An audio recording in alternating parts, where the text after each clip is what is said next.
Print మరియు electronic media మిత్రులకు నమస్కారం. ఈరోజు ప్రెస్ మీట్లో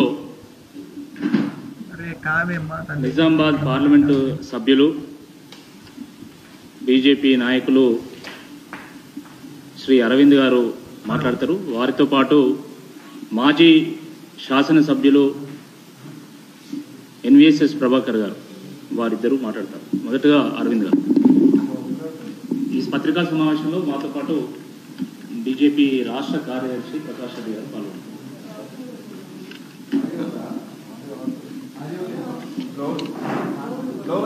ఓకేనా?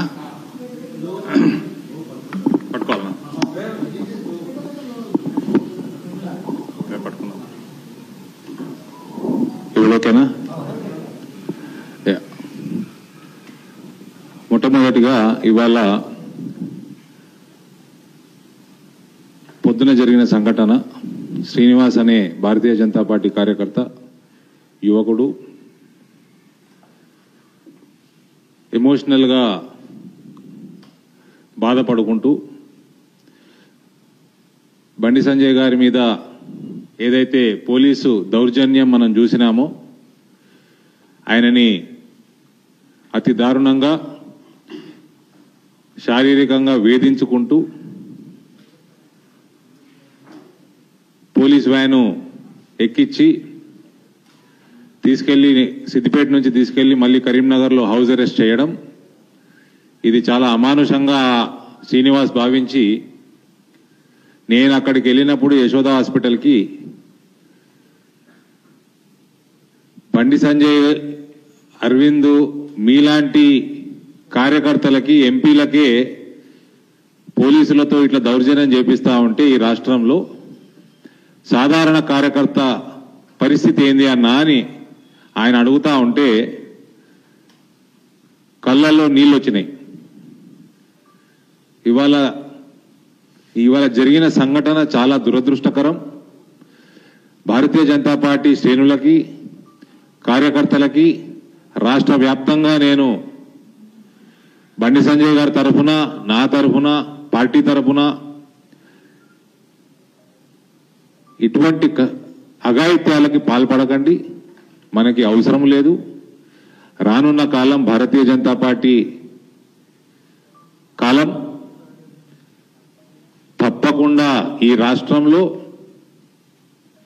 భారతీయ జనతా పార్టీకి అధికారం చేపట్టే రోజులు కూడా దగ్గర పడ్డాయి. కాబట్టి ఆ రోజులు రావడానికి మీ అందరి కృషే, కార్యకర్తల కృషే దానికి పునాది. ఆ రోజులు మీరు చూడాలా, ఆ రోజు మీరు సంతోషించాలా. కాబట్టి దయచేసి ఇటువంటి అఘాయిత్యాలకు పాల్పడకండి. మనం యుద్ధం చేద్దాం, వేరే రకంగా నిరసన తెలియజేద్దాం, కానీ సూసైడ్ అటెంప్ట్స్ అన్నవి దయచేసి అటువంటి ఆలోచనలు మానుకోండి. ఇక శ్రీనివాస్గా ఆ యువకుడి పరిస్థితి, డాక్టర్ల సమాచారం ప్రకారం, నాకు అందించిన సమాచారం ప్రకారం హాస్పిటల్లో సుమారు 70 నుంచి 80% వరకు బర్న్స్ ఉన్నాయి. క్రిటికల్ పరిస్థితి ఉన్నది. ఫైర్ యాక్సిడెంట్స్లో రోజు రోజు ఏ రకంగా దిగజారిపోతుందో ఆరోగ్యం చెప్పలేము. కాబట్టి చాలా క్రిటికల్ పరిస్థితి, 70% బర్న్స్ కంటే ఎక్కువ ఉంటే అనేది డాక్టర్లు తెలియజేయడం నిజంగా కూడా బాధాకరం. సంజయ్ గారి తరఫున, పార్టీ తరఫున శ్రీనివాస్కి పూర్తి అండదండలు భారతీయ జనతా పార్టీ తరఫున ఉంటాయి. మెరుగైన చికిత్స అందించాలని కూడా యశోద హాస్పిటల్ మేనేజ్మెంట్కి కూడా తెలియడం జరిగింది బండి సంజయ్ గారు. మనమందరం భారతీయ జనతా పార్టీ కార్యకర్త అందరినీ కూడా శ్రీనివాస్ తొందరగా కోలుకోవాలని, ఆరోగ్యం కుదుటపడాలని మనందరం కూడా భగవంతుడిని ప్రార్థిద్దాము. ఇక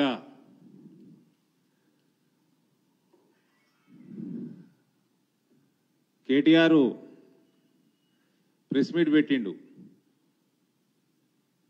ఆయన ప్రెస్ మీట్లో ఓటమి భయం కళ్ళకు కనబడినట్టు కనబడుతుంది, కట్టినట్టు కనబడుతుంది. ఆయన లాంగ్వేజ్, ఆయన బాడీ లాంగ్వేజ్ అన్నీ కూడా ఓటమి భయము క్లియర్గా కనబడతా ఉన్నది. ఇవాళ ఏమంటాడండి, ఆక్రోశం, ఆ ఓటమి భయంతో ఆక్రోశం వెళ్ళగక్కుతా ఉన్నాడు కేటీఆర్. మా పార్టీ కార్యకలాపాలు కూడా ఆయనే చెప్తున్నాడు. ఆయనకేదో ఏంది, ఏం సోర్సెస్, విశ్వసనీయ వర్గాలట సోర్సెస్ అట, దిక్కుమాల సోర్సెస్ని, నీ సోర్సెస్ని ఇంటెలిజెన్స్ వ్యవస్థ చాలా దరిద్రంగా ఉన్నది కేటీఆర్. ఏమంటాడు, లాఠీ చార్జులు చేపించుకుంటామట మేమే, మా మీద మేమే ఫైరింగులు చేపించుకుంటామట, రక్తం చిందించేటట్టు మా రక్తం మేమే చిందించుకుంటామట. మాకేమైనా పిచ్చా, మాకేమైనా ఎర్రా? మా కార్యకర్తల రక్తము చిందించుకోవడానికి, మా మీద మేము ఫైరింగ్ చేపించుకోవడానికి, లాఠీ చార్జీలు చేపించుకోవడానికి, దేనికోసమయ్యా? దీన్ని బట్టి మీకు అర్థమవుతా ఉంది ఏంటంటే, ఈ మనిషి, ఈ కేటీఆర్ అనే మనిషి ఆలోచన విధానం ఎట్లుంది, ఎంత ఫ్రస్ట్రేట్ అయి ఉన్నాడు. దుబ్బాక ఎలక్షన్, ఒక బై ఎలక్షన్ ఓడిపోతున్నాడు. ఈ ప్రెస్ మీట్ పెట్టి ఆ నలుగురు మంత్రులను కూర్చోబెట్టుకొని, ఎమ్మెల్యేలను కూర్చోబెట్టుకొని ఆ ఏదో కంప్లైంట్ తీసుకుపోయి ఎలక్షన్ కమిషన్ ఇచ్చే బదులు పోయి నువ్వు ప్రచారం చేసుకుంటే ఓ 10 ఓట్లు పెరుగుతుండేనేమో టీఆర్ఎస్కి. నాకు డౌటే అది కూడా. ఓ 100 మంది కూడా స్వచ్ఛందంగా రారు మీ ప్రోగ్రాంలకి. దుబ్బాకలో ఓడిపోతావన్న పూర్తి నమ్మకం నీకు కలిగింది, అందుకనే నువ్వు దుబ్బాకలో పోయి ప్రచారం చేయకపోతివి. అటు హుజూర్ నగర్ పోయినట్టు నాకు గుర్తున్నది. అప్పుడు పోయిండు కదా అప్పుడు హుజూర్ నగర్. మరి హుజూర్ నగర్ పోయినోడు మరి దుబ్బాకకు ఎందుకు పోలే? రామచిలకనట తీయగున్న జాంపండునే కొరుకుతుందట.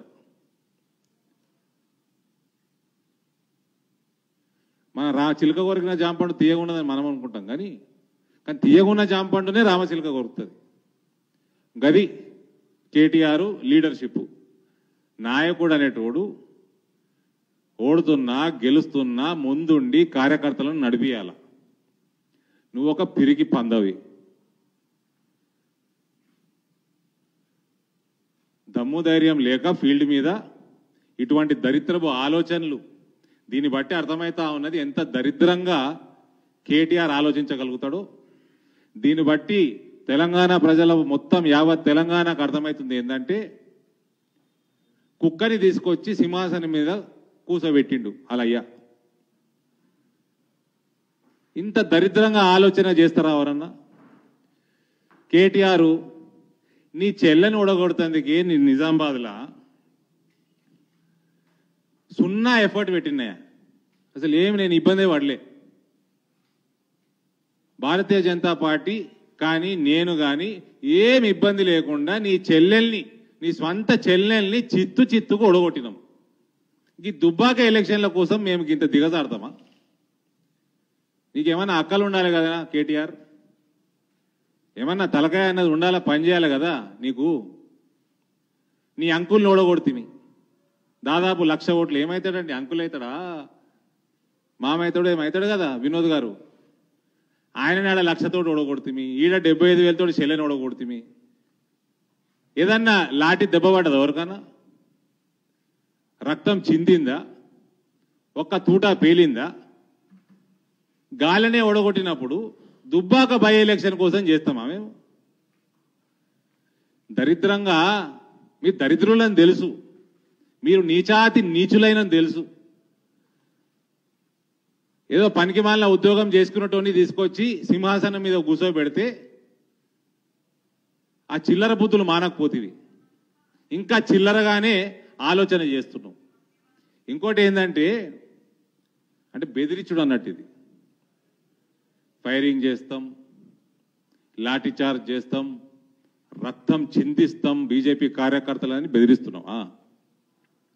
మొన్న బండి సంజయ్ గారిని అరెస్ట్ చేసిన విధానం అప్రజాస్వామికం అని తేలింది. ఆ వీడియో చూస్తేనే చెప్పొచ్చు. అందుకనే ఓవర్ నైట్ మీ మొత్తం పోలీస్ యంత్రాంగానికి ఒక మిండేట్ని ఎలక్షన్ కమిషన్ పంపింది. ఓ మిండేట్ని పెట్టింది కదా స్పెషల్ ఆఫీసర్ని. నువ్వు అయినా ఇటువంటి దరిద్రపు ఆలోచనలు తీసుకొచ్చి ఈ లాఠీ చార్జులు, ఫైరింగ్లు, రక్తం చిందించడాలు చేసినావనుకో, ప్రభుత్వం మాకున్నది, నీదెంత పిల్లకాకి ప్రభుత్వం ఇది, నీ పార్టీ ఎంతనే, it is a size of a peanut in front of Bharatiya Janata party. President rule అని ఉంటుంది. ఓవర్ నైట్ స్పెషల్ ఆఫీసర్ వచ్చినప్పుడు ఈ రాష్ట్రంలో నీకు ఏదైతే దరిద్రపు ఆలోచనలు వస్తున్నాయో భారతీయ జనతా పార్టీ కార్యకర్తల మీద ఫైరింగ్లు చేద్దామని, అటువంటివి నువ్వు ఇంప్లిమెంట్ చేస్తే స్టేట్ స్పాన్సర్డ్ వైలెన్స్ అవుతుంది. అది స్టేట్ స్పాన్సర్డ్ వైలెన్స్ అయినప్పుడు రాష్ట్రపతి పాలన అని ఉంటుంది ఒకటి. అర్థమైందా? కాబట్టి నీ దరిద్రపు ఆలోచనలు నీ మటుకు పెట్టుకో. Your cheap mentality, cheap mind set, you are a good for nothing politician, you are good for nothing minister అని ఆల్రెడీ నిర్ణయం అయిపోయింది. ఇక దాన్ని నువ్వు ప్రూవ్ చేసుకోవాల్సిన అవసరం లేదు, దిగజారాల్సిన అవసరం లేదు. నువ్వు నోరు మూసుకొని ఉంటేనే బెటర్. నోరు తెరిస్తేవంటే ఎక్స్పోజ్ అవుతావు. ఏదో మీ నాయన తెలంగాణ ఉద్యమం చేసిండు, ప్రజలు పట్టం కట్టిండ్రు, నడుస్తున్నది. నడిచే రోజులు కూడా దగ్గర పడ్డాయి. నాయనయ్య అందించిన ఏదో బంగారు పల్లెంలో తెచ్చిపెట్టిన దానికి ఏదో నువ్వు పెద్ద సంపాదించుకున్నట్టు ఏం లేదాడ. ఓటమి భయంతో నువ్వు దుబ్బాకకు పోతలేవు అన్నది అది అందరికి, ప్రజలకు అందరికి అర్థమైపోతా ఉంది.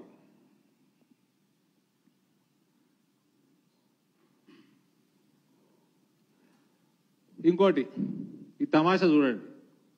ఆయననే చెప్పిండా ప్రెస్ మీట్లా, నేను యాజ్ అ వర్కింగ్ ప్రెసిడెంట్ మాట్లాడుతున్నా అని. వర్కింగ్ ప్రెసిడెంట్, టీఆర్ఎస్ వర్కింగ్ ప్రెసిడెంట్గా మాట్లాడుతున్నప్పుడు నీకేం పని అయ్యా లా అండ్ ఆర్డర్ గురించి మాట్లాడేది? నువ్వు ఓడివా? నీకేమైనా బుర్రుందా? కనీసం కామన్ సెన్స్ లేదావే?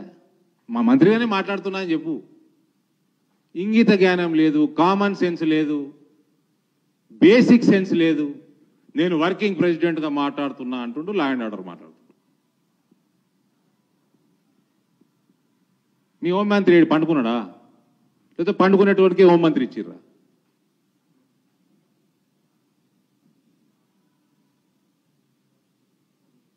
నీకు నువ్వు ఏం మాట్లాడుతున్నావో, నీకు సలహాదారులు ఎవరో, అసలు నీకు అక్కలు ఉన్నదా,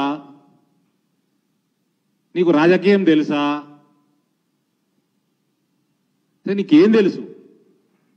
నువ్వు మాట్లాడేదేమో మొత్తం అడ్మినిస్ట్రేషన్ మాట్లాడుతున్నావు, వర్కింగ్ ప్రెసిడెంట్గా మాట్లాడుతున్నా అంటున్నావు. God save you, God bless you KTR.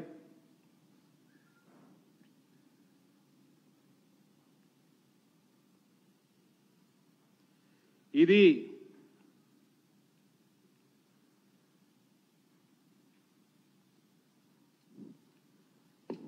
నేను నా తోటి సోదరుడు కేటీఆర్, ఇవన్నీ మానుకో, స్ట్రేట్ ఫార్వర్డ్ పాలిటిక్స్ చేయి, పనిచేస్తే ప్రజలు ఓట్లు వేస్తారు. ఈ ఊరేగింపు పోయినరా పోతాడా ఎలక్షన్ కమిషన్ దగ్గరికి?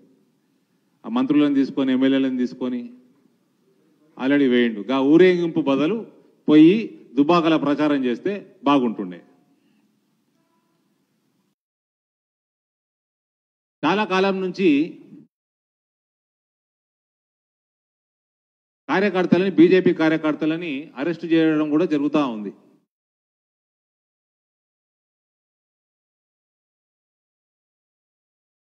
దాని తర్వాత మొన్న రాష్ట్ర అధ్యక్షుడి మీద కూడా ఏ రకంగా దౌర్జన్యం చేసిండో కూడా చూస్తూ ఉన్నాం. దీనికి ఒక బ్యాక్గ్రౌండ్ ఉన్నది. కేటీఆర్ ఇవాళ మాట్లాడిన దానికి అది మేము బెదిరింపుగా తీసుకుంటున్నాం. కార్యకర్తలని భయపెట్టిస్తున్నాం. కార్యకర్తలని మీద కేసులు పెడుతున్నారు జిల్లాలలో. దానికి నిరసనగా ఈ మధ్య అన్ని జిల్లాలలో నిరసన కూడా తెలియజేస్తే కలెక్టరేట్ల ముట్టడి కార్యక్రమాలు కూడా జరిగినాయి. మీకు అందరికి తెలిసిన విషయమే. అక్టోబర్ నెలలో ఇలా రాష్ట్ర అధ్యక్షుడు మీదికి చేతి కూడా లేచింది పోలీసు వాళ్ళది. దేనికైనా సమయము వస్తుంది. రియాక్ట్ అయింది. ఎలక్షన్ కమిషన్ రియాక్ట్ అయింది. స్పెషల్ ఆఫీసర్ పెట్టిండ్రు. తమ్ముడు, కమ్యూనిస్టు గద్దెల్నే కూలగొట్టిన వాళ్ళం, కమ్యూనిస్టు ప్రభుత్వాలనే కూలగొట్టిన వాళ్ళం. నీ కుటుంబ పాలన కూలగొట్టడం పెద్ద పని కాదు. నేను మీడియా మిత్రులను అడుగుతా ఉన్నా, నిజామాబాద్లో ఎలక్షన్లలో మీరు నన్ను చూసే ఉంటారు. ఏ రోజన్నా నాకు టెన్షన్ ఉండేనా?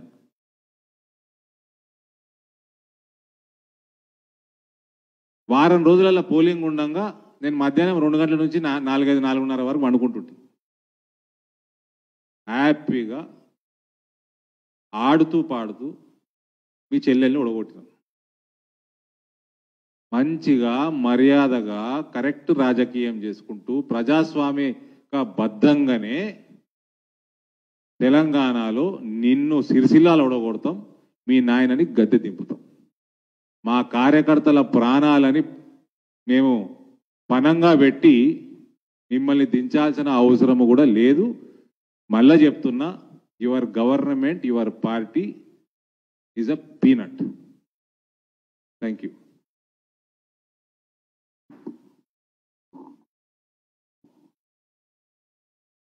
ఫ్రెండ్స్ అందరికీ నమస్కారం. రేంజు గారు చాలా ముఖ్యమైనటువంటి విషయాలు చెప్పారు. 2-3 విషయాలు మీరందరూ కూడా ఆలోచించాలి. ఎందుకు ఈ రకంగా జరుగుతోంది, జరగటానికి గల కారణాలు ఏంటి అన్నటువంటి విషయమే ప్రధానమైనటువంటి అంశం. ఒకవైపున దుబ్బాకకు సంబంధించినటువంటి ఎన్నిక ప్రచారం తండ్రి కొడుకుల పాత్ర లేకుండా, ప్రమేయం లేకుండా ప్రచారం పూర్తయింది అన్నటువంటి ఒక హరీష్ మీద అక్కసు. తండ్రి కొడుకులని హరీషు దుబ్బాకకి రానిలేదని చెప్పారు. కాబట్టి ముఖ్యమంత్రి ఏం చేశాడు? అసలు ఏ స్థాయికి వెళ్ళి మాట్లాడాడు? ముఖ్యమంత్రి ఏమంటాడు? ఫలానా సంక్షేమ పథకాలకు సంబంధించినటువంటి విషయానికి వస్తే ఇది ఒక బై ఎలక్షన్, అది కూడా ఒక దుబ్బాక నియోజకవర్గానికి సంబంధించినటువంటి ఒక ఎన్నిక. సంక్షేమ పథకాలకు సంబంధించినటువంటి విషయానికి వస్తే కేంద్ర ప్రభుత్వం వాటాకు సంబంధించినటువంటి విషయాన్ని వివరించేటువంటి సందర్భంలో నేను రాజీనామాకు కూడా సిద్ధమని చెప్పని ముఖ్యమంత్రి అన్నాడు. అంటేనే మనకు అర్థమైపోయింది దుబ్బాకలో బీజేపీ ఏ స్థాయిలో బలపడింది అన్నటువంటి విషయం. ఇకపోతే పార్టీ కార్యనిర్వాహక అధ్యక్షుడిగా కేటీఆర్ హుజూర్ నగర్ వెళ్ళాడు. తండ్రిగా పార్టీ ముఖ్యమంత్రిగా హుజూర్ నగర్ ముఖ్యమంత్రి కేసీఆర్ వెళ్ళాడు. ఈరోజు దుబ్బాకలో అడుగుపెట్టనీలే హరీష్ రావు.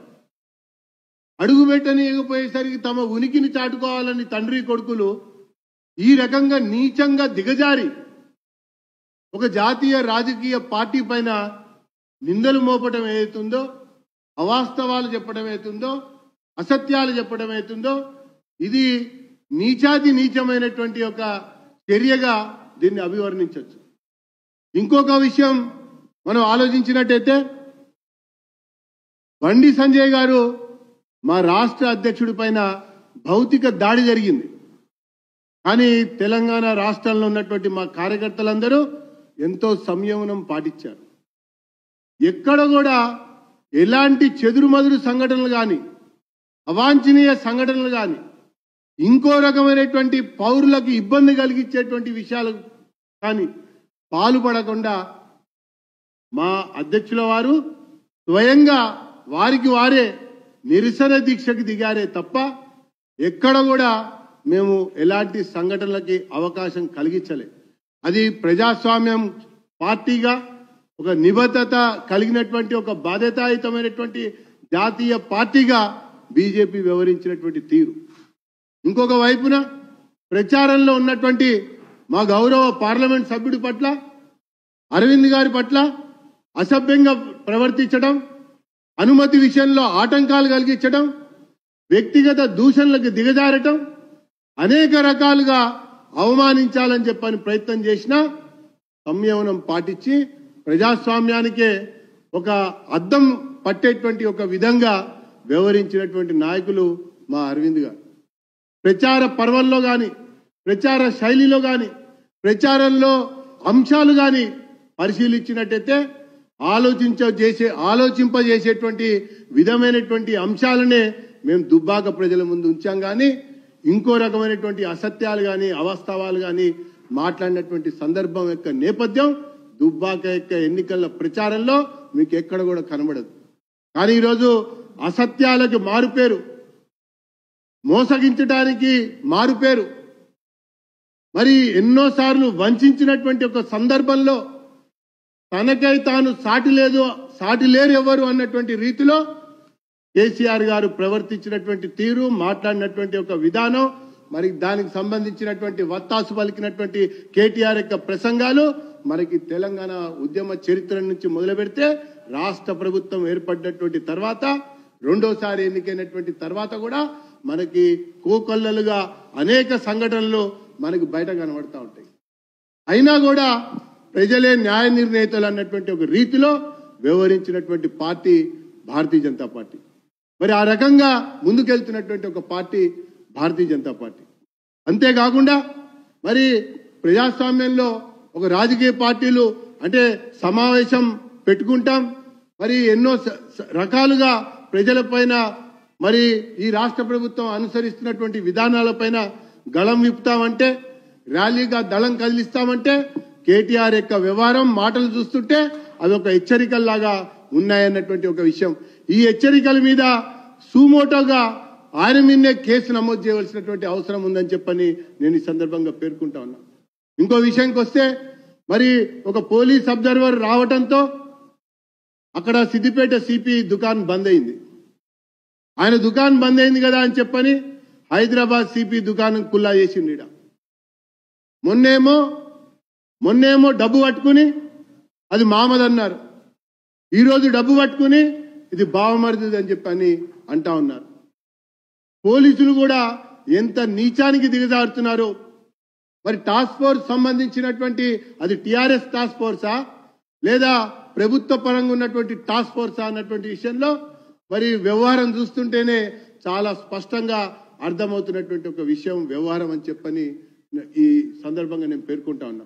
ఇంకొక విషయానికి వచ్చినట్టయితే 2 కంపెనీల నడుమ వ్యాపార లావాదేవీలు, అవి 2 కంపెనీలకు సంబంధించినటువంటి ఆర్థిక పరమైనటువంటి అంశాలలో ఇచ్చిపుచ్చుకునేటువంటి ఒక విషయాలలో జరిగినటువంటి ఒక సంఘటనని ఇప్పుడు బావమరిదికి ఆపాదించారు. అంతకుముందే డబ్బు పట్టుకుని మామకు ఆపాదించారు. ఈ రకంగా అనేక రకాలుగా బీజేపీ యొక్క అభ్యర్థిని, బీజేపీ యొక్క పార్టీని బదనాం చేయాలని చెప్పని ప్రయత్నం చేస్తూ వచ్చారు.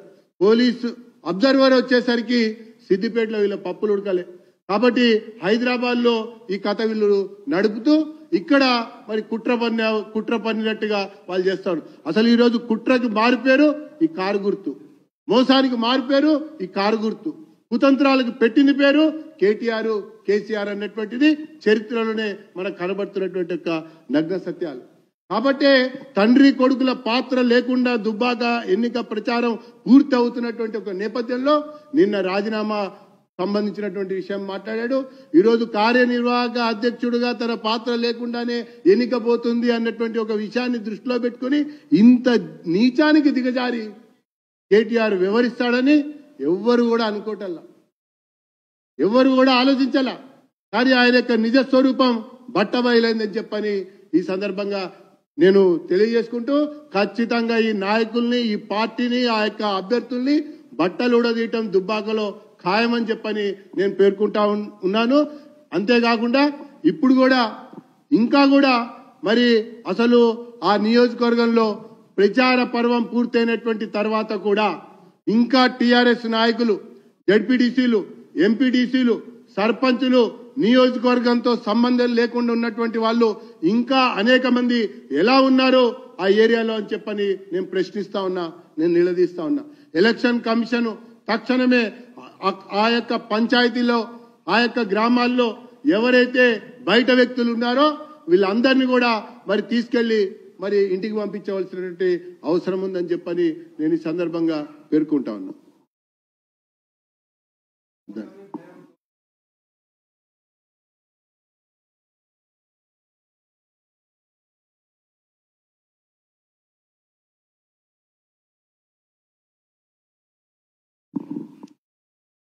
అంటే ఇప్పుడు కేసీఆర్ అల్లుడిని గాడిద చేసిండా, కొడుకుని గాడిద చేసిండా? ఎవరు గుర్రమో ఎవరు గాడిద అన్నట్టు. పనికొచ్చే గుర్రం ఏది, పనికిరాని గుర్రం ఏది? అది కూడా క్లారిటీ ఇవ్వాలి కదా. స్టేట్మెంట్ ఇచ్చినప్పుడు క్లారిటీ ఉండాలా. పనికొచ్చే గుర్రం, పనికిరాని గుర్రం, లేదా మీరు అడిగిన ప్రశ్నను బట్టి ఒక గుర్రము ఒకటి గాడిది. మరి ఎవరేందో మాకు తెలవాలి. మేమైతే అంటలేము, కేసీఆరే అన్నాడని మీరు చెప్తుర్రు.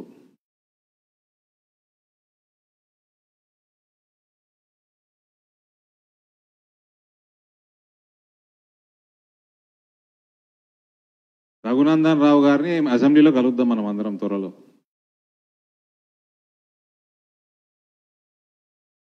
ఇప్పుడు వాళ్ళకి ఎలక్షన్ల కంటే భయం ఏంటంటే రఘునందన్ రావు అసెంబ్లీలకు పోతే ఆయనకున్న సబ్జెక్టు వాగ్దాటిని తట్టుకోవడం. అసెంబ్లీ సెషన్ ఇప్పుడే మినిమల్గా పెడతాడు. ఇప్పుడు అది కూడా పెడతారా లేదా అని డౌట్ వస్తుంది. ఇక ఆ భయం ఆయనకు, అసెంబ్లీ భయం పుట్టుకున్నది ఇప్పుడు కేసీఆర్కి. ఒక సీటు ఓడిపోయినంత మాత్రాన కేసీఆర్ ప్రభుత్వం కూలిపోయేదేం లేదు. ఇంత టెన్షన్ ఎందుకంటే ఆయనకి రఘునందన్ రావు అనేటోడు అసెంబ్లీలకు వస్తే ఆయనను అక్కడ తట్టుకోవడం వీళ్ళ వల్ల కాదు. అది వీళ్ళ భయం, టెన్షన్ అది. ఇంకోటి, ఈ కేటీఆర్కి అంటే ఈయన కూడా సాయంత్రం కాగానే వేరే జోన్లోకి వెళ్ళిపోతాడా, మత్తు సేవించి, మత్తు పదార్థాలు మత్తు మరి ఏందో. బీజేపీ గురించి మాట్లాడాల్సిన అవసరం లేదు అని ఈయననే చెప్పిండు కదా. వాళ్ళ కార్యకర్తలకి, వాళ్ళ లీడర్లందరికీ బీజేపీకి రియాక్ట్ కాకండి అని అన్నారు. మరి గింతగానం అవుతుండేది. హరీష్ రావు ప్రచారం ప్రెస్ మీట్లా, ముఖ్యమంత్రి ప్రెస్ మీట్లా, ముఖ్యమంత్రిని ఫామ్ హౌస్ నుంచి జనగాం పంపించిన ఘనత దుబ్బాక ప్రజలది. కేసీఆర్ ప్రెస్ మీట్ ఇప్పుడు మళ్ళా కేటీఆర్ ప్రెస్ మీట్ పెట్టబట్టి ఆయన్ని అన్నాడు కదా బీజేపీకి రియాక్ట్ కావద్దని. మరి పొద్దున్న లేస్తే బీజేపీ జపం ఎందుకు చేస్తుర్రు? జపం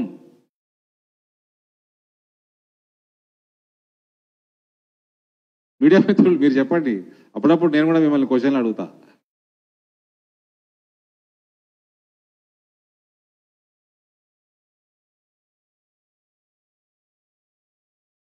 ఒక్క కార్యకర్తనే కాలిపోతే నాకు నిజంగా ఎంత కదిలిపోయినా అక్కడ. మేము మా కార్యకర్తలని తీసుకొచ్చి లాఠీ చార్జీలు కొట్టిపించుకొని, ఫైరింగ్ చేయించుకొని మా రక్తాలు ఎందుకు వార్పించుకుంటామయ్యా? మాకు ఏం అవసరం? చెప్తే కదా నిజామాబాద్లోనే ఆడుతూ పాడుతూ గెలిచినాం. దుబాక ఎలక్షన్కి ఇవన్నీ చేయాల్సిన అవసరమా?